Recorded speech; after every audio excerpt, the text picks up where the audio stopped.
what's up, everybody? I'm John here. We're keeping it local, and we have an all-star panel podcast today. Very happy to welcome back some wonderful guests that we've had on the show before. I'll start with my top left, Steve Schlansky from Brookhill. We also have Katherine Serrano from Rooted Architecture Studio, and we have Phil DePaul from BoomZeal Enterprises, who pretty much does everything. How's everybody doing? What's going on? Good. Good. Pleasure to be here, John.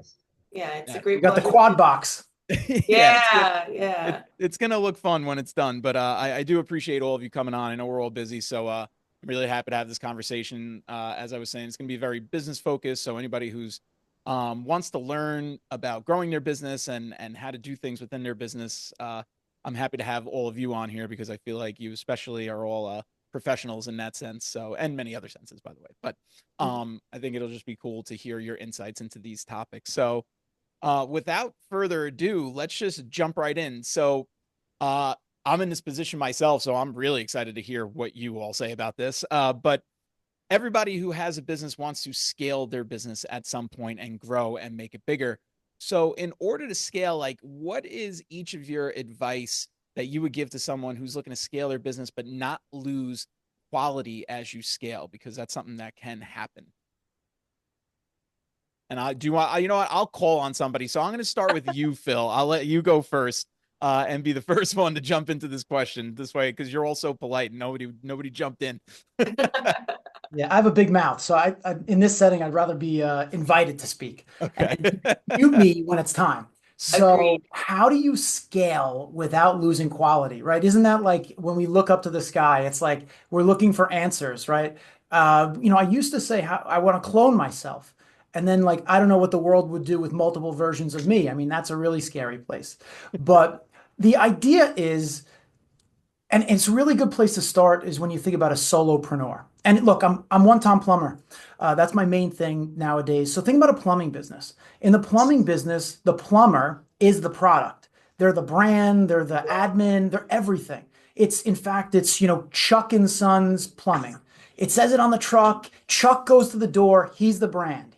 And let's say the quality is top notch. It's the best plumbing you'll ever get. Now, the thing about Chuck is he may be a great technician, but he may not be the world's best customer service representative, may not be the best at communicating solutions. He may just know how to fix everything. And that's the beauty of building a team is that like, I'm great at A, I'm okay at B, and I kind of suck at C.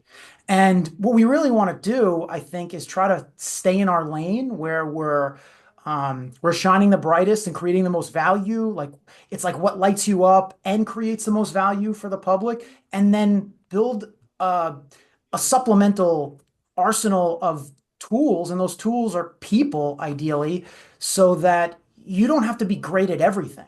And I'm someone who's guilty of trying to be a jack of all trades. And I've been paying the price because you can't be great at every industry, at solving every problem, at least not in a very finite amount of time.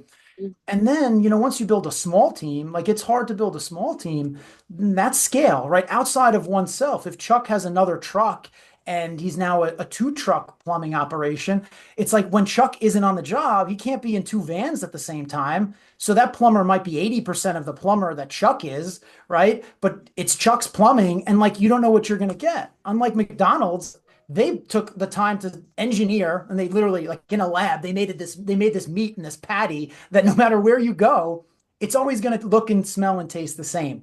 So how do we do that in our business? Like, how do we systematize and create that level of consistency of quality that everybody is going to experience every time? Because otherwise, you don't know what you're going to get. Yeah. And the only code that I see that you could crack to this is it's kind of the McDonald's method that you systematize everything you possibly can, and in their case, they're actually not even competing on quality. They're competing on price and they're competing on speed. It's the iron triangle. And for us at One Tom, we're not competing on price. Like we can compete on speed and quality. You can't have all three things. So just like the jack of all trades who tries to be everything to everybody, it's destined to fail. If you're a one-person operation, it's more sustainable to juggle all these balls of just trying to like keep costs low and be fast. But at some point, right, it's gonna break. And it's actually a good problem of scaling because if it breaks because of demand, or the constraint of resources, it's a problem, but it's a good problem. You then got to solve for it.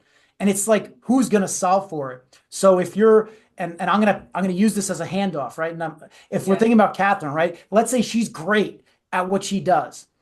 Then at some point, if she doesn't solve the problem of how do we scale and how do I engineer the systems and process, like how do I duplicate, clone myself, then and she may be great at that role, or she may suck at it, but someone's got to do it. Maybe she's great at the architecture. Like, let me stay in my lane and let me hire a Steve. Steve, go implement the plan because you're great at at breaking things that we try to scale and engineering solutions. So for me, I'm the guy who's like, what role in the org chart, or the accountability chart, as we call it here, should I play? Because it's best suited to my skills.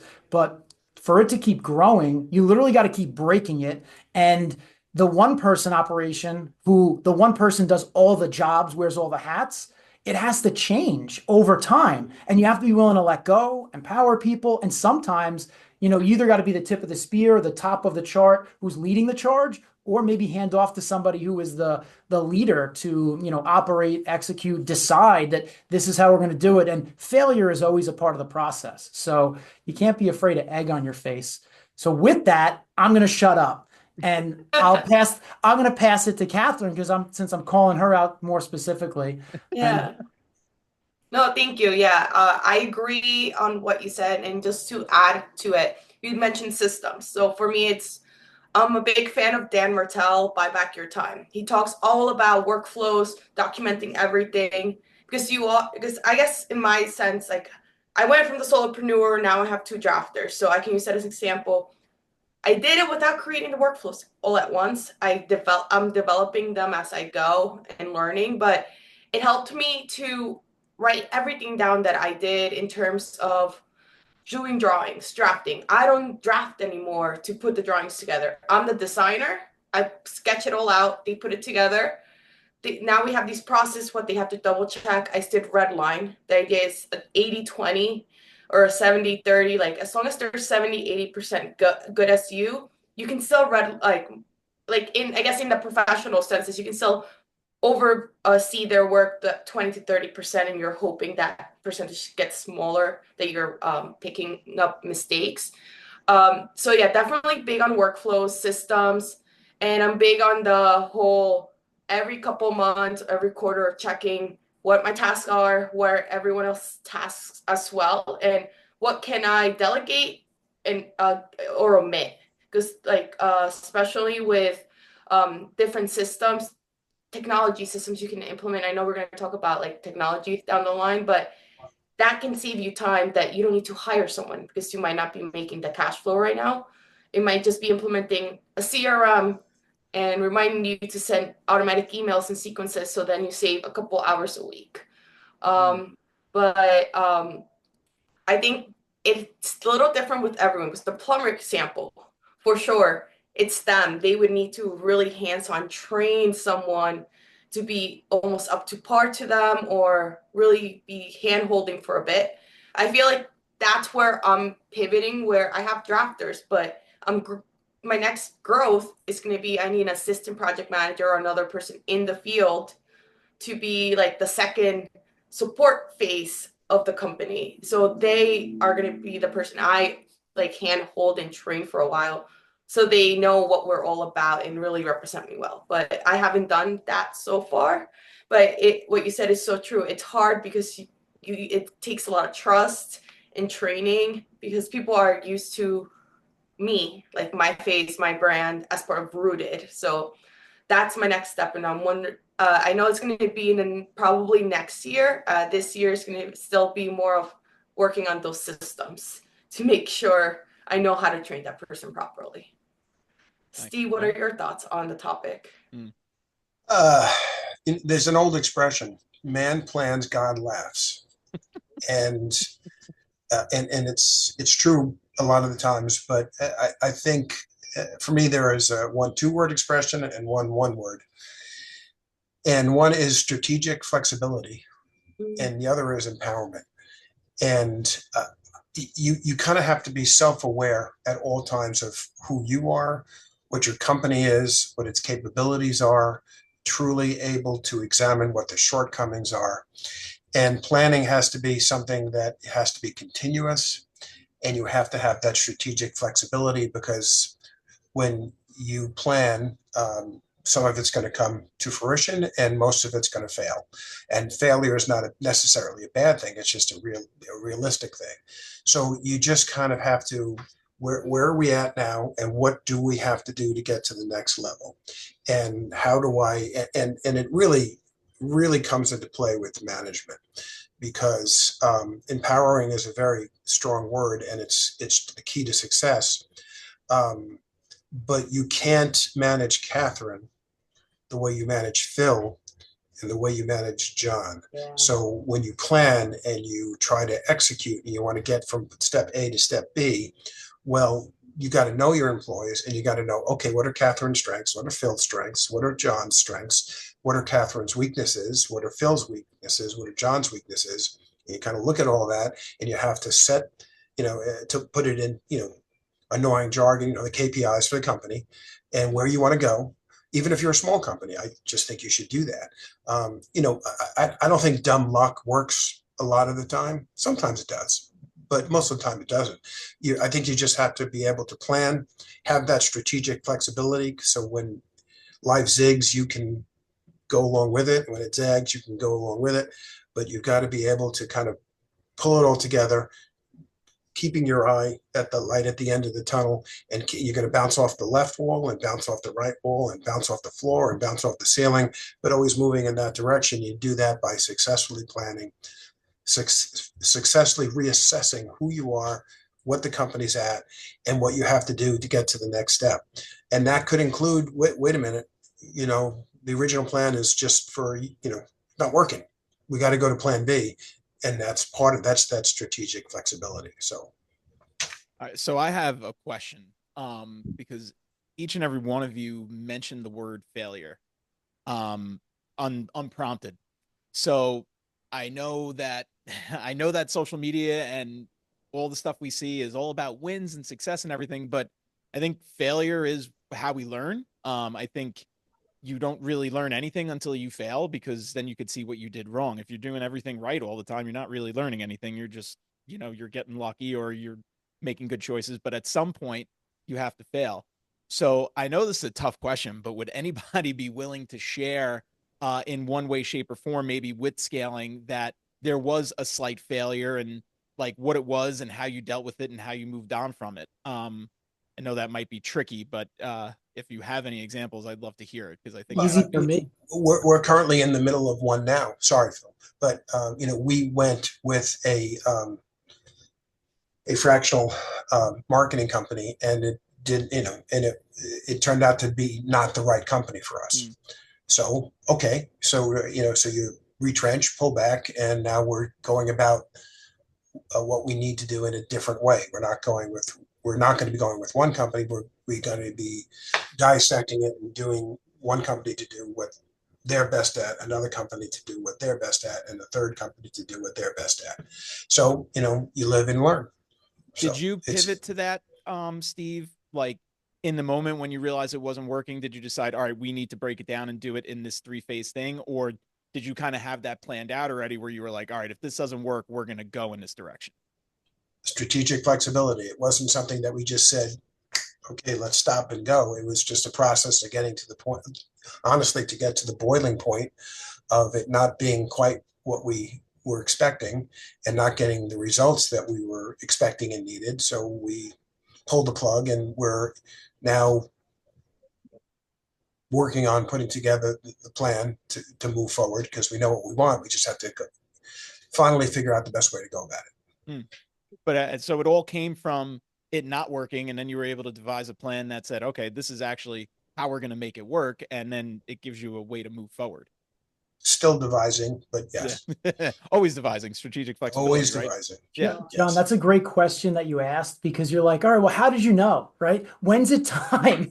When's it Yeah. time to quit? And I am so guilty of not knowing how or when to wave the white flag. Like I'm literally not good at quitting.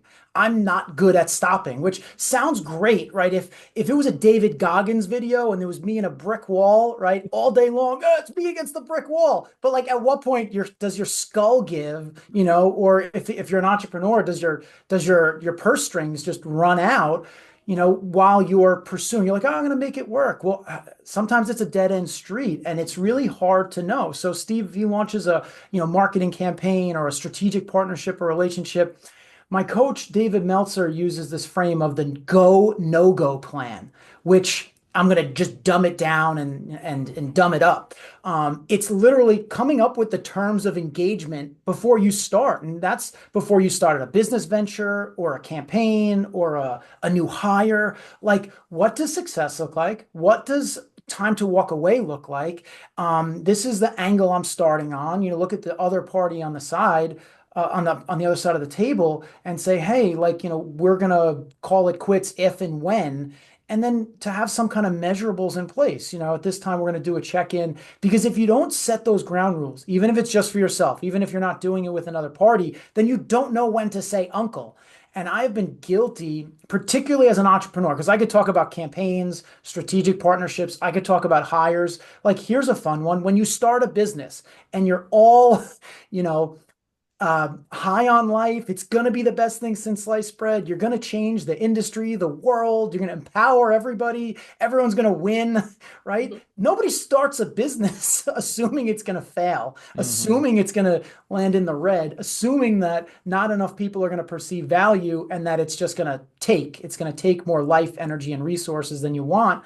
So there have been more than one occasions where I've struggled to say uncle on a business idea. Some of them have involved partnerships. Some of them are just myself, my ego, First time marriages. yeah. Oh, I mean, that's the next podcast. All right. marriage and partnership, right? All of that stuff. But there's two ways of looking at it. One is the failure because of something that happened in the world which is affecting you.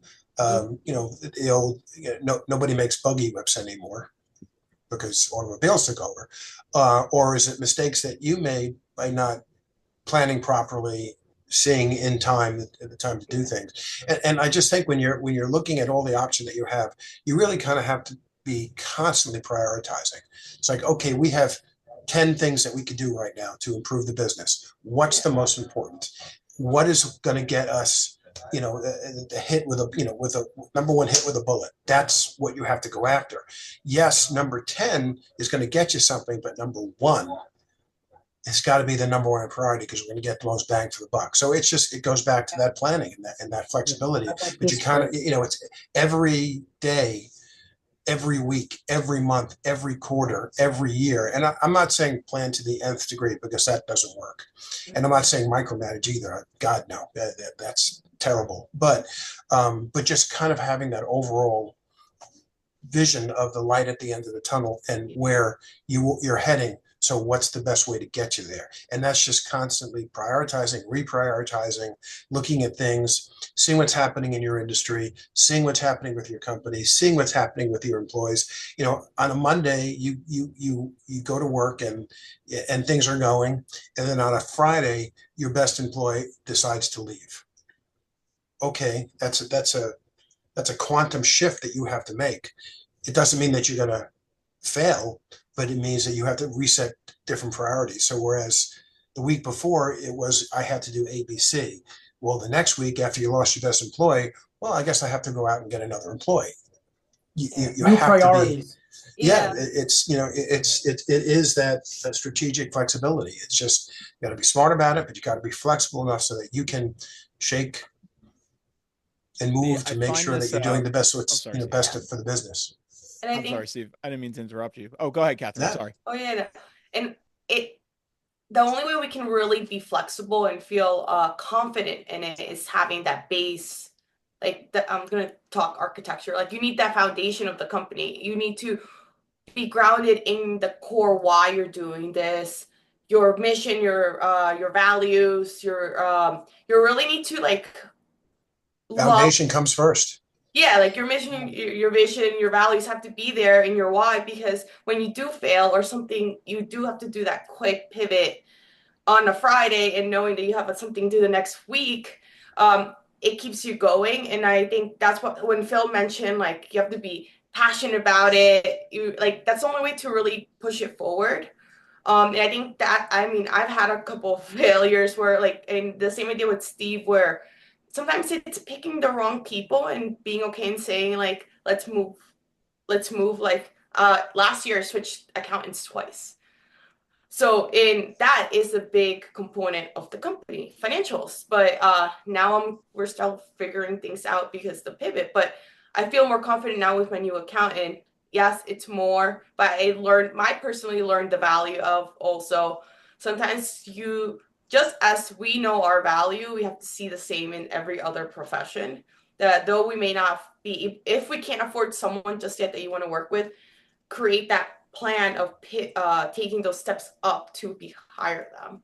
Because if you just like, oh, let me go with the lowest one, it's never gonna like, it's that value return. It's not gonna be the same value too. That's a culture thing too for the company, Yeah. because you want to build a company with the culture that people are going to understand that that's just what happens, and we have to take those hits and keep on moving. Yeah. And because if you have a culture where the number one person is somebody who's going to point a finger or blame people or whatever, you're screwed.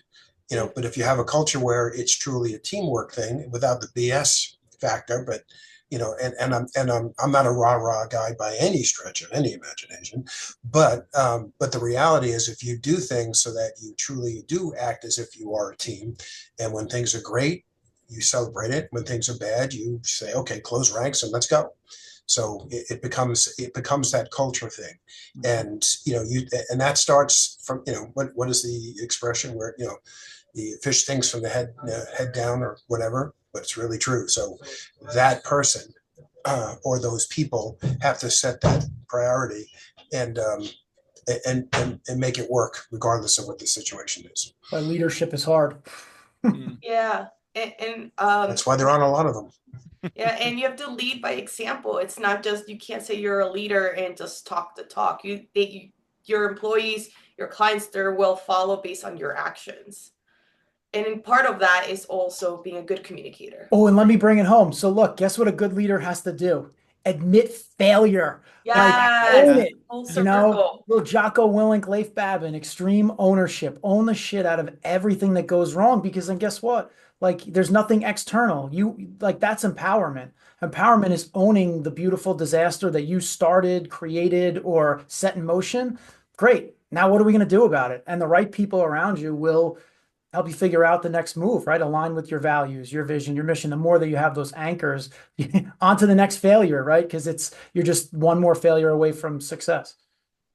This is so what all of you are saying is awesome. And so I get a lot of interesting things in my Instagram feed as a real estate agent. I don't know why it is, but I get a lot of guru stuff that pops up. And I find this interesting because it's cultural and it's prevalent right now. And I've experienced this firsthand with some people that I was working with in some investment stuff and wholesaling. And I think one issue that you see is you have these gurus who are teaching something. They're teaching a course, right? And they're teaching you, this is the way you do it. And now I've never signed on to one. I've never been in a part of the thing, but I've seen how some people operate from these, and there is no flexibility. There is no, you change, you pivot, you do, it's just, boom, you go, and this is how you do it because I was successful with this, and this is how I did it, and this is the way you got to do it. And that lack of flexibility and inability to pivot or learn how to pivot or even analyze what you're doing and decide, oh crap, I have to pivot, is what ultimately leads to so many of these people failing, following these folks. And at the same time, yeah, some of them do have success and it works, but there has to be everything is so different when you're in, especially in the world of real estate. Like every market is different. Everything is different. So you have to be really, really flexible and understand what you're working with. But I think it transfers to everything else, where someone could come in, like Phil, you could probably start teaching a course on how to run a plumbing company at this point, and you could monetize that and say like, hey, yep, and you're a great guy and you're Hold fun on, to you know listen what to. it would mostly be? How not to run a successful plumbing company, right? Just look, here are all my scars. Because the truth is, then, like, if you really want to help people, it'd be like, number one, I don't have all the answers, but I'm going to help you not trip over the same things so that the feedback loop that I like earned has a value. Like, here are all my losses. Now go do something different, and hopefully you'll get better results. Mm-hmm. Yeah, it's So, fun. I've managed a lot of salespeople in my career. I've managed sales managers. I've managed other managers, but it has been an amazingly consistent thing in my career. When you do a postmortem on a failed sales rep, they are amazingly consistent in what they don't do. No follow-up whatsoever. They just don't follow up. They bullshit about the fact that they followed up, that they called people. Nothing. It's just all the bad ones. They just don't do what they're supposed to do. And they lie to you about the fact that they're doing it. And that's why Steve, they I heard fail. this. You like this. They're either selling your clients or they're selling you. Steve, And what would you say is, Steve, can you give us an example of just good solid follow-up for someone who's in sales? Like what does good follow-up look like to you, because you've done it so long now? be religious in your perfection in your CRM. So when I've got Katherine and she's a lead for me, and I've given her, okay, so we met, and then, okay, I'm going to call her. Okay, so we spoke today. All right, so I'll give her a call next Monday. Great. And to put it in there, boom, make sure you follow up next Monday. And they, okay, so finally, okay, we're going to give her a proposal. Boom. Okay, so she gets a proposal the following Monday. Okay, so I'm going to give her 3 days. Boom, 3 days later, follow up. Okay, and then you try to get real answers and do the whole sales process thing, but you just keep on, in our industry, with the security, it ain't dead till somebody else's box is on the wall. And so you just keep on following up, and you pay attention to the dates. You take, tremendous amount of notes so that you're staying on top of things. It's not rocket science, but it's just persistence. And sales is just about persistence, because you have to be there in sales to catch the sale when it's ready to be caught. And if you're not the one, you're never the only one at the table. And if you're not the one that's following up and following up, here's the line where you're considered a pain in the ass. That's where you have to be in sales, right there. Occasionally there. Yeah. And that's okay. And then you get to the WTF factor. Well, I got nothing to lose. Okay, so who cares? But you've got to be that person. And, you're in real estate. Boy, 95% of the people that are in real estate in the world, in particular on Long Island, stink at it. Yep. No clue. Yep. They don't know what they're doing. And you have conversations with these people to try to help them about how to network, how to do all these things, and they're just clueless. There's a lot of bad sales reps out there, and it doesn't take much to be a good one. You don't need necessarily a good personality. You got to have your shtick, whatever it is. Maybe it's humor, maybe whatever it is. That's your thing to help sell people. But but being genuine, being honest, being persistent, boom, that's it. Katherine, what about you? I feel like architecture, especially, that's a tough lead gen area. But like plumbing, someone's pipe bursts, they're calling somebody, right? Like it happens a lot more frequently than someone needing an architecture. So what is that process like for you for following up and everything? And how do you manage that in your business? Yeah, so I view it as like the sales side or the nurturing relationships in the networking side. So because I am not more so than not, I'm not going directly to the lead or my client. I'm talking to realtors, mortgage lenders, contractors, owners reps, like anyone within the architecture, engineering, construction industry. And I'm multidisciplinary, so I have like 4 avatars for clients. So like making sure pouring into all of them. And then I don't do it as persistent as Steve does, but I do try to nurture my relationship like every so often. I too in my CRM, I'm like, okay, I'll follow up in 3 weeks or in a month to see where they're at. But I also build other frequent things like my newsletters. All my connectors get my weekly newsletter and I provide information. So I'm in top of their face. Maybe not me calling, but they read my content. And I do get people responding. It's like, I may not have a lead yet, but here. And I've seen, like, in architecture, it takes a long time. I'm doing my first Habitat for Humanity project right now. It took me almost a whole year to get that to happen. Like, I volunteered, I went to their breakfasts, I was networking with their builders, and now I'm in talks of doing multiple projects with them. So it takes time, and the patience is a big deal. In terms of clients, it's being on top of them. I have like follow-up emails once I present the proposal, I email it to them, then I have follow-up emails that are like pre-sequenced.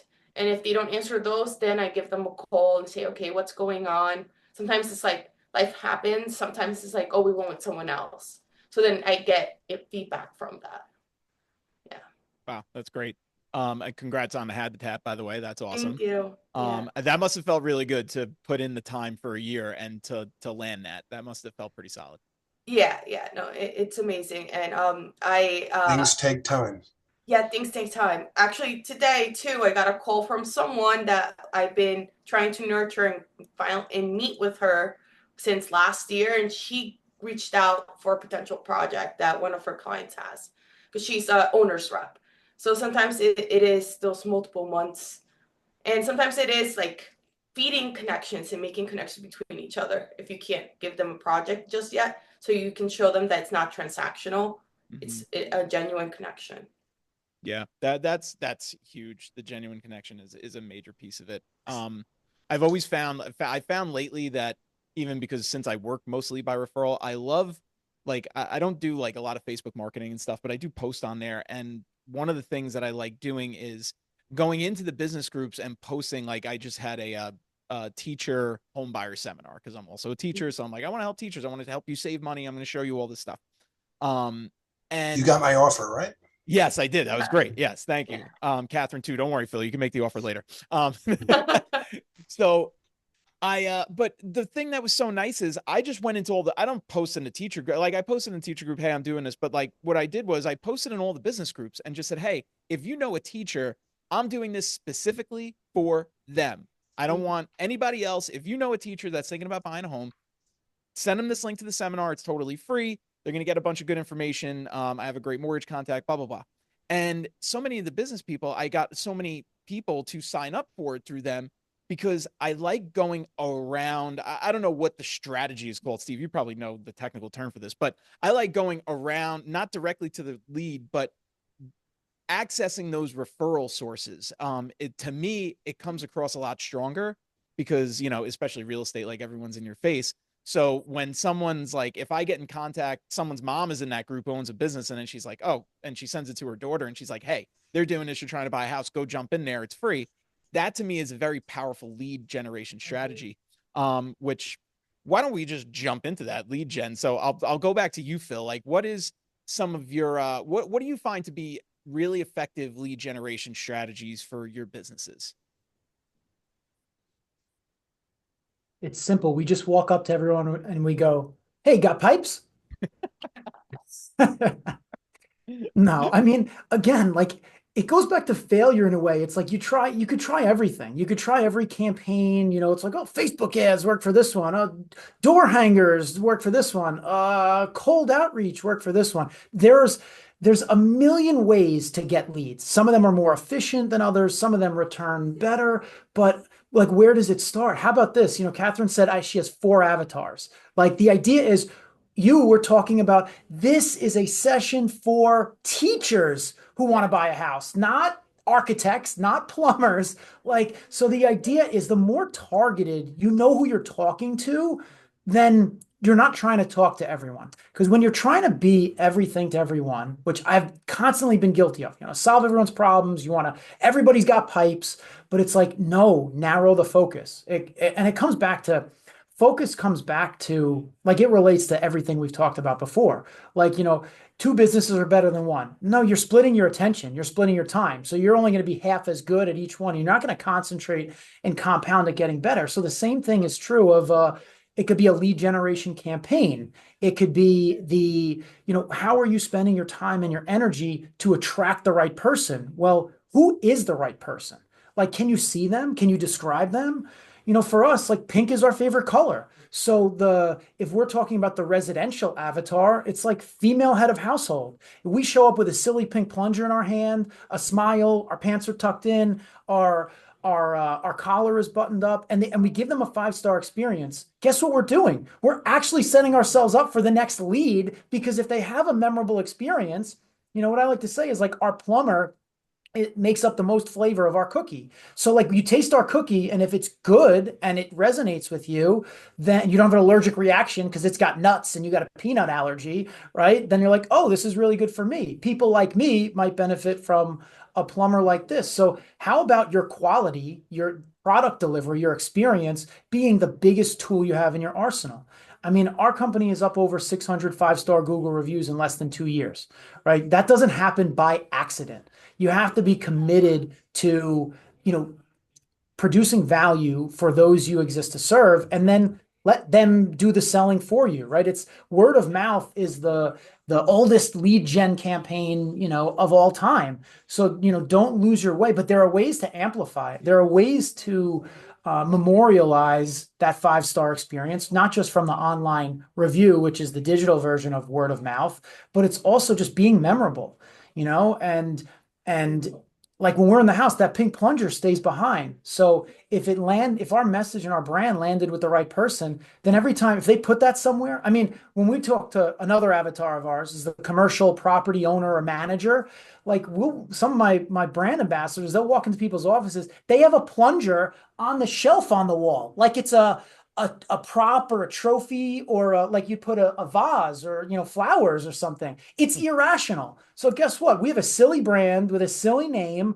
but we want to reinforce being top of mind. And if the quality of your experience is highly sellable, then keep being in people's minds and their hearts because of that, and give them something to remember you by, like the magnet on the fridge or the sticker on the boiler or the hot water heater, the pink plunger. So again, to me, that's the biggest cheat code. And as we were talking about before, it takes time. Like you could serve Mrs. Jones today, but she may be your biggest fan, but who knows when the next person in their circle is going to take shape. So it's got to be more of a long game, and we're impatient. Humans are impatient. We want results now, yesterday, ASAP. But the truth is, what's the game you're playing?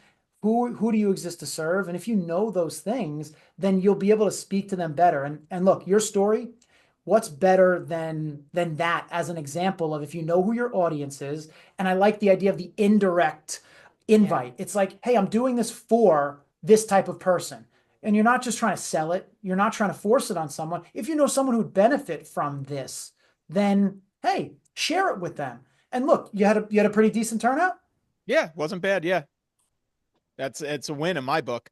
It also comes down to a persistence in getting your message out there, because in our instance where we sell security, so that's burglar alarms and that's CCTV and access control, and just like in other businesses where you sell more than one thing, if somebody came to you and they, using our example as a burglar alarm customer, and then 2 years later, no matter how much you send them stuff, and all of a sudden they say they want a CCTV system, they're not necessarily going to remember that you do CCTV systems as well. So it's a constant drip campaign, and letting people continually know what you're capable of. But you also have to keep track of your responses to what you're doing. Back in the day, it was direct mail or telephone or canvassing, whatever. But now it's Google and search engine optimization, yada yada yada.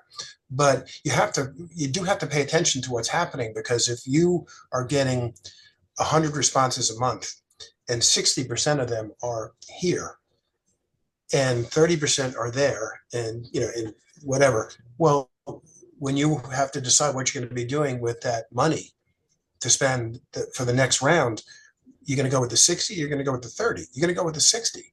And, and you don't want to necessarily be pigeonholed, but you want to get the best bang for your buck. So yeah, you really do have to pay attention to what's happening. Yeah, and of course, taking care of your existing customers. Just, always reminding them, hey, we're here.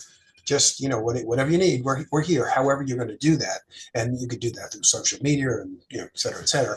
But it's a constant process that you just have to never give up on letting people know that you're there, because somebody else is, might have better timing, and all of a sudden you lose out on an opportunity. Steve, what was it? Like, you want to be just under annoying or just over annoying? Like, Yeah, right at the line. yeah. Yeah. I'm gonna That's what shift it is. into I'll shift into our end here. And I'll go first to give you all a little bit of time to think. But this question came up as you were both talking. So he wasn't listening to us. He was formulating questions. No, I was. In his but mind. if you notice, there's times like you'll see me, I'm like, because I'm writing stuff down on my little pad here. As you guys are talking. So I want you to think about one thing that you're doing for your clients, because Phil, you made me think of this. Like, what's one thing that you do to make sure that your clients are having an incredible experience? And I'll tell you, like, just one of the things that I do is when I start with a buyer, we have what's called the moving forward binder. And the first thing I do is I have them pick out a notebook that's like a clipboard with folders and everything. They pick out their color and we brand it. And then we bring that to them on the first showing so they can put all their documents in there. It has everything that you need, like how to make an offer, blah, blah, blah, like the whole step of the way. And then I have them fill out this little card that says like what kind of snacks they like, what do they like to drink, blah, blah, blah. So then this way, like when we get to the home inspection, when they get an accepted offer, I'll bring them those snacks for the home inspection. So if they like Cheez-Its and whatever, like we show up like, hey, it's going to be 2 hours. Here's a snack. So that's just, it doesn't make us exceptional, but it's a touch. It's something that makes people feel good and you're listening to them. So, feel free to sell yourselves here and discuss anything or one thing that you do that you feel like your clients really love and is really great. And I'll throw it to you first, Katherine, unless you want a second. Oh no, I can go. And the idea of systemizing things. I wanted to create this experience, so I really branded everything. So one thing I would say that in the sales portion of retaining a client, I really dive into the issues, not what do you need done, more so what's not working. So I try to treat it like a design therapy session in a way. And then once they're onboarded, because everything's branded, I do give them a booklet, like an onboarding booklet that says, these are the different design phases that we're going to go through. These are what I'm going to provide. These are your expectations. So they know what they need to bring to the table. And then I also give them an estimated schedule, because design time, they're like, oh, I want to know by when. So it's estimated because things happen. I've had clients delay a project 2 months.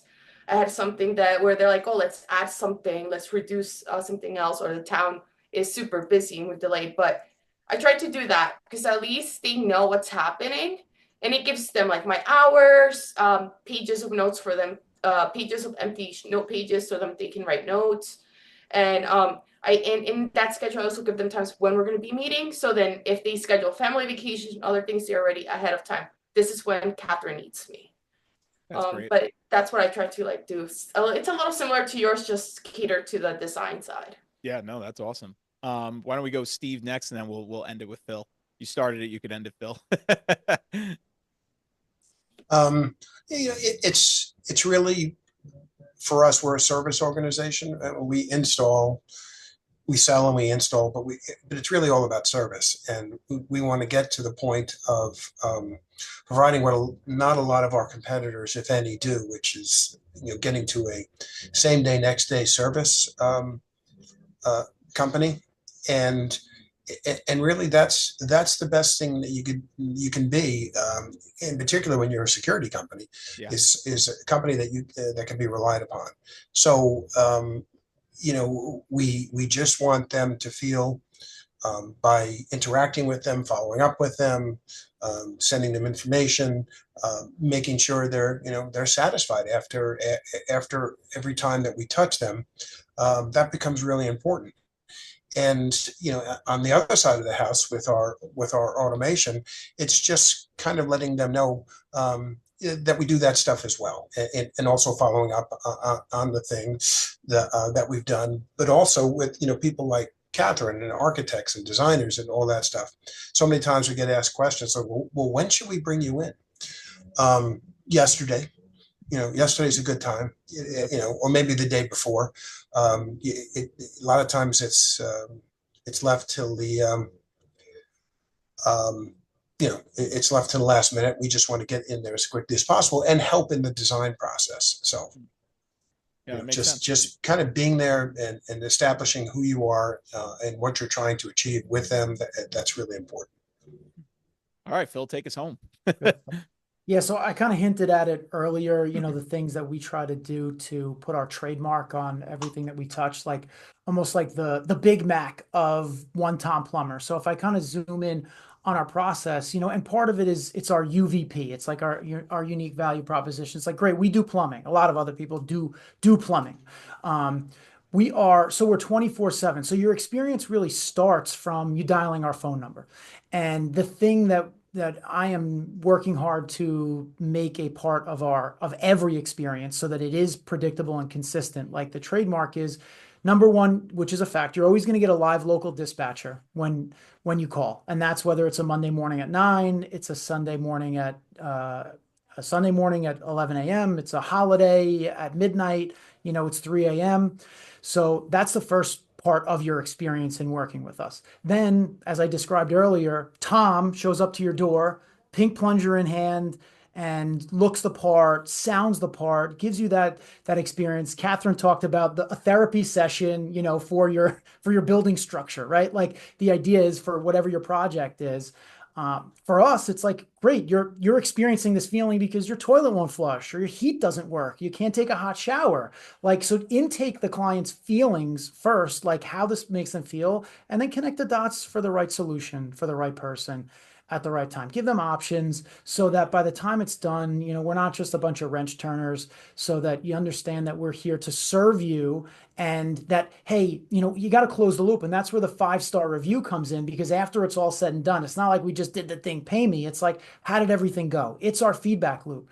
So, every once in a while we'll get something less than a 5-star rating, and we're like all over it because please great, thank you. Tell me what went wrong. Tell me how we could improve. Look, there's failure again, right? It's not like the customer is wrong because we did the plumbing and you didn't like it and that's your problem. It's like, no, like let's learn from it. So make that an active part of your process. And another thing that we're starting to systematize is the follow-up phone call. So you have you want to call them a customer success manager that closes the loop. Hey, Tom was out there. How did everything go? The thing that you said was ailing you when we first spoke, please, like, is it still working? Is it good? Is there any other way that we could help you? And think about lead gen now, right? Think about where's the next opportunity going to come from? Well, just keep opening the doors to show them who we are, what our value proposition is. Hey, do you know anybody else who's got pipes, right? And if you systematize what you do and how you do it, maybe you can scale yourself out of the business, come up with a process, write the playbook. And, that's how we can continue to, impact the marketplace, creating more value and lasting change and business that doesn't just take from us or take money from clients, but actually, does some darn good out there. So it's funny you mentioned and it's differentiation.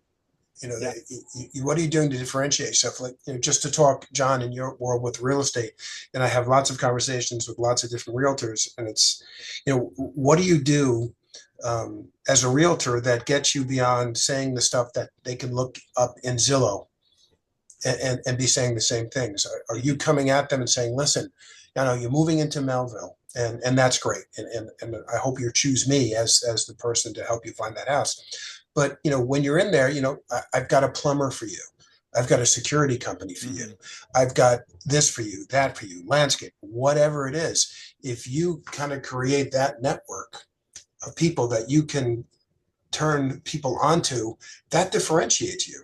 You're not just going out there and spewing the crap that they can find elsewhere or with the other realtor. Yep. It's how are you, and I'm just using that as an example of differentiation, but it's true. How do you differentiate yourself is so important.